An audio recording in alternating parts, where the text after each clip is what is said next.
Rodrigo tem 29 anos, faz faculdade, estágio, namora, gosta de música e de escrever. Cláudia tem 33 anos, é pedagoga, tem 3 filhos, é fluente em espanhol e ama matemática. Lucas, de 6 anos, estuda e, como qualquer criança de sua idade, adora brincar. A preferência são os jogos eletrônicos. Rodrigo, Cláudia e Lucas fazem parte de um grupo formado por 1% da população mundial, segundo a estimativa da ONU, a Organização das Nações Unidas. O equivalente a 71 milhões de pessoas que têm o chamado transtorno do espectro do autismo, também conhecido pela sigla TEA. Essa é a nomenclatura adotada desde 2013 para designar o que antes era conhecido apenas como autismo, um distúrbio do desenvolvimento cerebral que compromete a capacidade de comunicação, linguagem e interação social. É comum que pessoas com o transtorno apresentem comportamentos repetitivos e restrição de interesses e atividades. A 5ª edição do Manual Diagnóstico e Estatístico de Transtornos Mentais passou a considerar 4 quadros, antes distintos, como integrantes do transtorno do espectro do autismo. O documento fala em autismo, transtorno desintegrativo da infância, transtorno generalizado do desenvolvimento não especificado e síndrome de Asperger. A peça do quebra-cabeça é um dos símbolos do autismo. Ela representa a complexidade desse transtorno ainda cercado por algumas perguntas sem respostas, como, por exemplo, os fatores que causam a disfunção neurológica. Apesar de ainda não conclusivos, os estudos científicos apontam que a principal causa está relacionada a fatores genéticos. A complexidade do autismo caminha bem próximo mesmo dessa questão enigmática, né? Porque são muitos estudos, os estudos eles vêm sendo cada vez, tanto em quantidade quanto em qualidade, eles vêm atingindo níveis bem interessantes em termos mundiais. Aqui no Brasil a gente também tem alguns centros que se debruçam muito sobre o assunto, e as estatísticas vêm mostrando um aumento muito significativo na incidência do autismo, né? Antes a gente tinha uma perspectiva de 1 para 110, agora a gente tem uma perspectiva de 1 para 59. E aí, quanto mais a gente fala sobre o autismo, mais a gente percebe que, na verdade, alguém já ouviu falar, alguém tem alguém próximo, alguém na escola, porque os autistas não ficam mais só em casa. Então a gente não tem mais aquela criança isolada, a gente não tem mais não, né? Esse é o nosso sonho, mas ainda tem, mas é menos do que antigamente. São crianças que têm um padrão de interação social diferente também, né? Quando a gente fala de espectro, a gente tem exatamente essa possibilidade de um leque muito grande de possibilidades, que vai desde uma criança que realmente não tem interesse nenhum em se relacionar, até aquela que tem o interesse, procura se relacionar, mas é muito desajeitada nas relações interpessoais.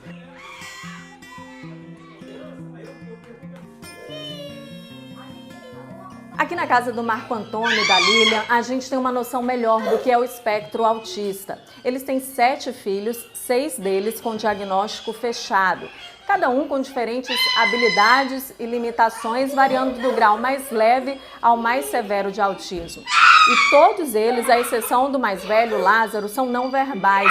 Isso significa que eles não se comunicam pela linguagem falada, mas desenvolveram uma maneira muito própria de se comunicar. Só o Lázaro que fala, mas eu me adaptei do jeito que dá para entender o que eles querem, porque cada autista tem uma cor predominante. Ele só gosta de vermelho, ela só gosta de rosa, a outra gosta de preto. Então, através das cores que chamam mais a atenção deles, que eu trabalhei para poder entender o que eles estão querendo. O caso é raríssimo, mas reforça a estatística que aponta até 20% a mais de chance de pais com o primeiro filho autista terem as próximas crianças dentro do espectro. A diferença de idade do filho mais velho para a mais nova é de 10 anos. Marco Antônio e Lilian contam que tiveram dificuldade até conseguir fechar o diagnóstico do primeiro filho. O terceiro filho nosso, que nasceu praticamente em escadinha, né? Com 1 ano e pouco de diferença, No terceiro filho é que saiu o diagnóstico dos 3. Aí nós falamos assim, temos 3 filhos autistas. Então, olha quanto tempo levou.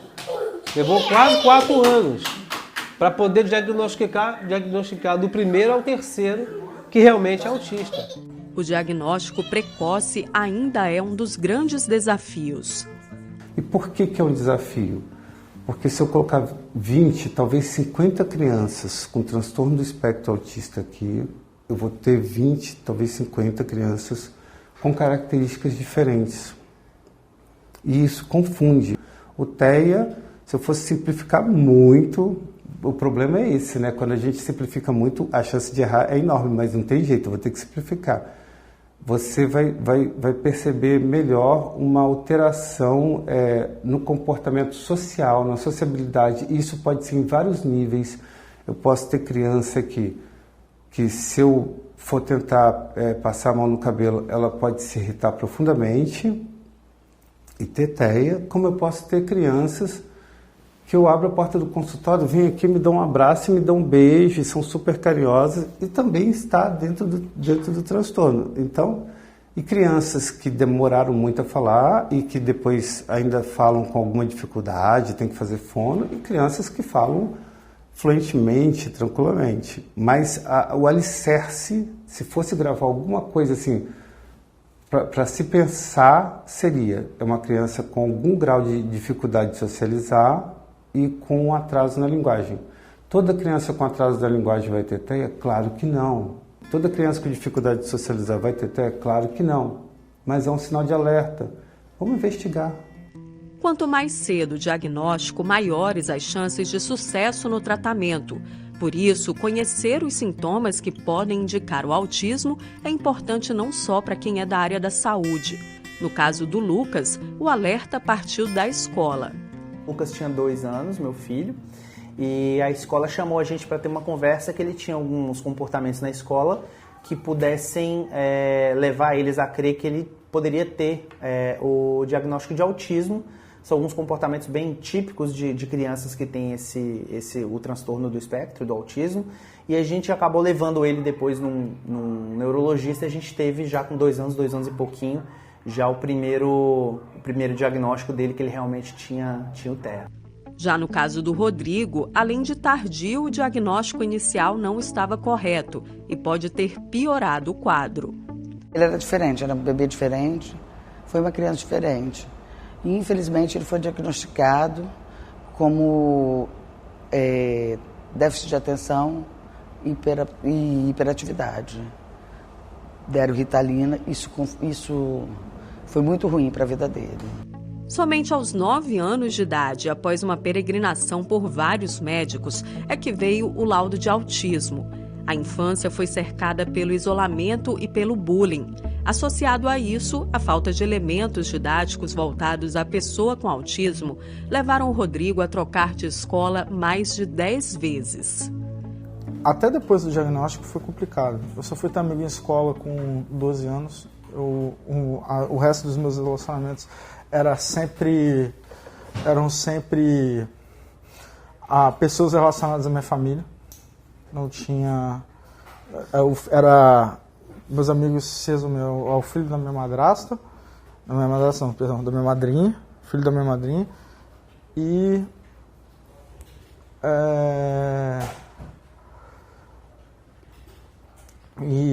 os filhos dos amigos dos meus pais. Os vizinhos do prédio também, se resumia isso. As pessoas que conviviam mais comigo, entendeu? Mas sempre tinha alguma dificuldade, porque não se sabia como que ia como agir comigo. Eu tinha crise de nervo na sala, então eu me jogava no chão, gritava, e as pessoas não falavam, lá o estranho. Muitas vezes, o diagnóstico tardio também é reflexo da falta de profissionais na rede pública. No Espírito Santo, a fila de espera para atendimento com um neuropediatra ultrapassa 11 mil usuários, segundo dados da Secretaria de Estado da Saúde. Mesmo tendo que deixar o emprego de auxiliar de creche para cuidar do filho, a Jéssica teve que pagar a consulta médica por conta da demora no atendimento. Na rede pública ia demorar muito, né? Se eu fosse esperar, não tinha nem o laudo até hoje. Além do susto inicial, muitas vezes o diagnóstico também vem acompanhado da necessidade de mudança radical na vida das famílias. O Marco e a Lilian tinham uma pequena confecção, mas tiveram de fechar o negócio para tomar conta das 7 crianças. Hoje vivem com 2 salários mínimos do benefício de prestação continuada, um auxílio assistencial concedido pelo governo federal a idosos ou pessoas com deficiência com renda familiar mensal de até 1/4 do salário mínimo. Também recebem cesta básica do Centro de Referência de Assistência Social, recursos que, segundo eles, são insuficientes para cuidar dos filhos. Algumas vezes, o reforço vem de doações. Afinal, o benefício é para o pai, para a mãe ou para a criança? Isso que é a pergunta que fica. Porque se é para a criança, não pode misturar uma coisa com a outra. Pai é pai, mãe é mãe, a criança é criança. Porque se o pai trabalhar, ele não tem direito. Não tem direito. Não tem direito. Manter a rotina diária é outro desafio. Assim como em qualquer grande família, é difícil organizar essa turma. A hora das refeições é uma das mais desafiadoras para os pais. Mas eles fazem o possível para que os filhos tenham uma infância como de qualquer outra criança.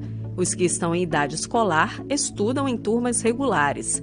O Marco Antônio até desenvolveu uma bicicleta adaptada com 8 lugares para levar a turma para a escola e para os passeios. Garantir inclusão e autonomia aos filhos é uma das principais lutas do casal. Eles são pequenos, a gente está podendo cuidar. Mas quando ficar maior, se eles não souberem autonomia, como é que eles vão fazer para poder lidar? Porque eu não sei se eu vou morrer amanhã. E aí, como é que vai ficar? Assegurar qualidade de vida e independência aos filhos é uma das maiores lutas dos familiares das pessoas autistas. E foi com esse propósito que nasceu a AMAIS, Associação dos Amigos dos Autistas do Espírito Santo. A entidade, fundada em 2001, oferece atendimento pedagógico e clínico exclusivamente para autistas, com foco na promoção da saúde e integração à sociedade. A AMAIS recebe recursos públicos, mas a maior parte da renda para a manutenção da entidade vem deste bazar. Outra parcela vem de eventos realizados para angariar fundos. A independência para quem tem grau mais grave de autismo muitas vezes significa aprender coisas que parecem simples, como atividades do dia a dia. Nós lutamos muito para conseguir ter a sala de AVD e ter o profissional, o terapeuta ocupacional, para criar realmente uma independência aos nossos filhos, aos atendidos, de saber como é que funciona, o que vai fazer dentro de casa a hora que nós também não estivermos aqui. Porque essa é a maior preocupação dos pais. Então, assim, essa para sentar à mesa, para comer, usar o talher, que também usa, que tem que pegar as coisas na geladeira, quando liga tem que desligar a televisão, coisas bem do dia a dia. Arrumar a cama, saber que tem que guardar dentro do guarda-roupa. A camisa, uma coisa simples, mas que para muitos é muito difícil.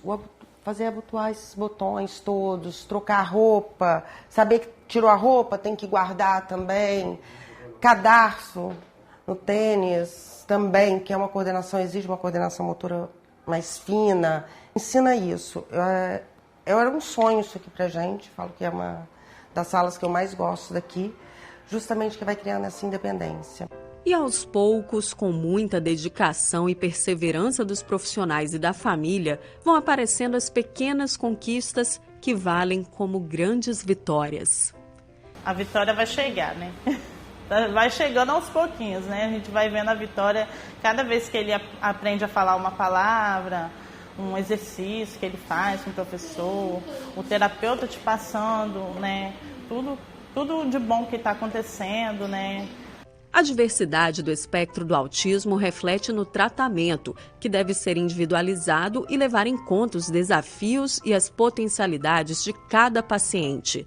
Muitas vezes, o autismo vem associado a condições de saúde, chamadas de comorbidades, como distúrbios gastrointestinais ou do sono, convulsões e quadros psiquiátricos, como ansiedade, depressão e o TDAH, transtorno do déficit de atenção e hiperatividade.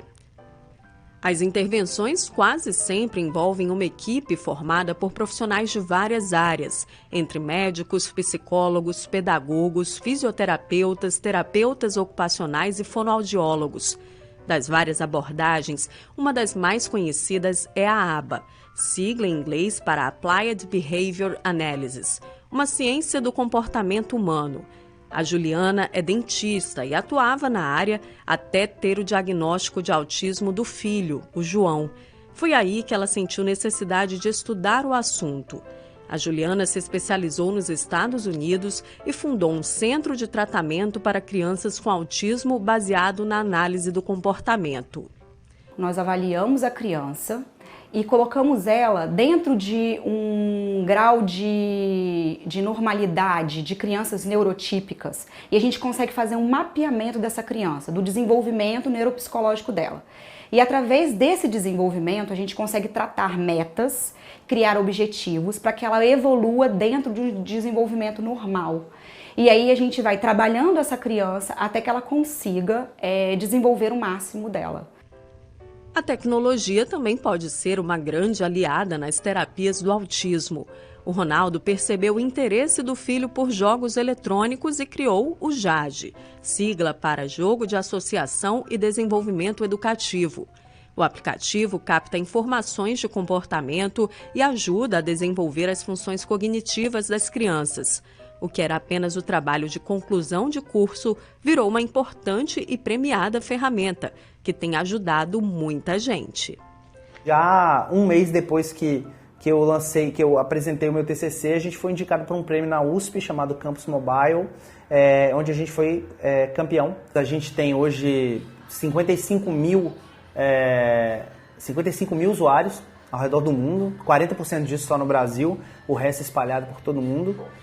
É muito importante que as instituições usem o JAD, e a gente sempre reforça isso quando a gente tem essas conversas, porque com os dados que a gente apresenta, eles podem fazer o tratamento de uma forma mais rápida e de uma forma mais fidedigna. Então, hoje o que acontece, como é um tratamento principalmente naqueles pacientes que não são verbais, é muito difícil mensurar o desenvolvimento desses pacientes. Então, com esses dados, você consegue realmente traçar não só a evolução que ele está tendo naquele tratamento, mas também quais as maiores dificuldades dele em determinadas áreas, e dessa forma você pode tratar. É isso que o JAD hoje oferece de maior valor. Muitas vezes, tratado apenas sob a ótica da infância, o autismo na vida adulta é um aspecto que merece atenção. Os avanços e desafios da legislação, além das perspectivas para quem tem o transtorno, são assuntos que você acompanha no próximo bloco.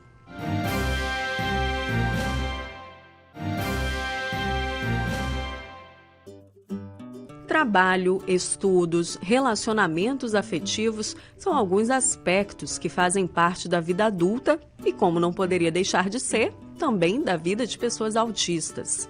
As pessoas não comentam muito porque parece que autismo é mais uma coisa de criança. Parece que passa com o decorrer do tempo, mas não passa. Apesar dos quadros de saúde associados ao autismo, como depressão e epilepsia, o Rodrigo tenta levar uma vida dentro da normalidade para alguém da idade dele. Para a namorada, a Gina, o autismo não faz diferença no relacionamento. É necessário apenas manter uma comunicação mais direta. Acho que a única diferença é porque eu não posso deixar nada implícito. Eu tenho que sempre falar tudo muito claro. Se algo me incomoda, eu tenho que falar direto. Não posso ficar tentando dar dicas e tal, porque não vai dar em nada, né? Não vai ter nenhum resultado. Mas tudo que eu falo, ele ouve, né? E eu acho que é até melhor assim, porque fica tudo sempre muito claro, tudo muito transparente. A Cláudia é pedagoga. Casada, tem 3 filhos e descobriu estar no espectro autista somente aos 23 anos de idade. O diagnóstico ajudou a esclarecer o motivo de muitas angústias e barreiras. A criança autista, principalmente a leve, ela é envolvida com uma... Como é que fala? uma timidez muito grande, com vontade de gritar, mas não poder. E eu fui aprender a me defender depois que eu tive, acho que uns 13, 14 anos. Eu sofri muito aliciamento quando eu era criança. E eu ficava muito calada, me retia muito aquilo. Aí já era aversa a tox, aí fiquei mais aversa a tox ainda. Até hoje, para o Luciano encostar em mim, eu tenho que falar para ele que eu estou querendo que ele me encoste. E para um homem é muito complicado você ouvir da tua mulher que tem hora para ele tocar nela. Para o Luciano, a convivência com a esposa e com o Isaac, um dos 3 filhos do casal, também autista, é um aprendizado diário. Quando ela soube do diagnóstico e falou comigo, aí eu ainda não entendi, né? A ficha, falando, igual meu filho, ó, demorou um pouquinho para a ficha cair. Mas isso, para mim, é até um suporte, porque eu olho para ela assim, quando eu vejo ela estar no meio da crise dela ali, às vezes eu até erro em certas atitudes, mas eu entendo o que está acontecendo. Então, hoje, ela teve um estresse hoje, estava em crise aqui, saímos daqui, eu fui trabalhar, voltei, eu entendo. Então, não existe aquele sentimento de, minha esposa brigou comigo, eu estou com raiva da minha esposa. Não, porque existe um amor muito grande dentro da gente que a gente passa a entender e releva aquela situação, porque sabe que são situações que acontecem por inúmeras como é que eu vou dizer assim, circunstâncias. Sentir na pele a falta de oportunidades fez a Cláudia perceber que ainda existe uma longa jornada até a efetiva inclusão. As pessoas querem vitimizar a gente sempre e não é. A gente tem capacidade, habilidade. A gente tem... Eu fiz a faculdade. Pra mim é uma porcaria. Desculpa falar. É uma porcaria. Sou pedagoga, neuropsicopedagoga. Não consigo vaga na minha área. Aí bota ali um currículo, lê lá uma pancada de coisas que eu tenho. Se eu colocar autismo, aí que não vão me dar mesmo. Vão achar que eu vou ficar maluca, que eu vou ter crise, que eu vou me morder, que eu vou me bater. Então, a gente tem que jogar com a realidade. Não é só a gente, não. O surdo, né? O cadeirante. Vou ter que ficar empurrando esse cara para cima e para baixo. Não, eles podem se empurrar, gente. Por isso que surgiu no século XX a inclusão. Se você entrar no mundo de verdade, você vai encontrar qualidade, você vai encontrar habilidade, você vai encontrar competência. Tem que acabar com isso. O Brasil está muito atrasado nesse ponto de dizer que a gente é incluído. A gente não é incluído nada. Nós não somos incluídos, não. O adulto hoje, na verdade, isso acontece. Eles sofrem quase que uma morte social. Onde as oportunidades para os menores já não são tantas, para eles são raras. Falta de oportunidade, falta de dignidade. Porque como que você vai inserir a sociedade se você não tem meios para isso? Acesso a oportunidades é uma das principais lutas das pessoas com transtorno e de seus familiares. Para efeitos legais, os autistas são considerados pessoas com deficiência. Por isso, têm direito a todas as garantias previstas na Lei Brasileira de Inclusão. O texto de 2015 institui medidas de acesso à saúde, educação, trabalho, lazer, cultura, entre outras áreas. Garantias já previstas em norma anterior, de 2012, a Lei de Proteção aos Direitos da Pessoa com Transtorno do Espectro Autista, mais conhecida como Lei Berenice Piana. A legislação foi alterada em 2020 com a criação da Carteira de Identificação da Pessoa com Transtorno do Espectro Autista. De expedição gratuita, o documento pretende assegurar atenção integral e prioridade no acesso a serviços, especialmente nas áreas de saúde, educação e assistência social. Mas, apesar da previsão, nem sempre os direitos são assegurados.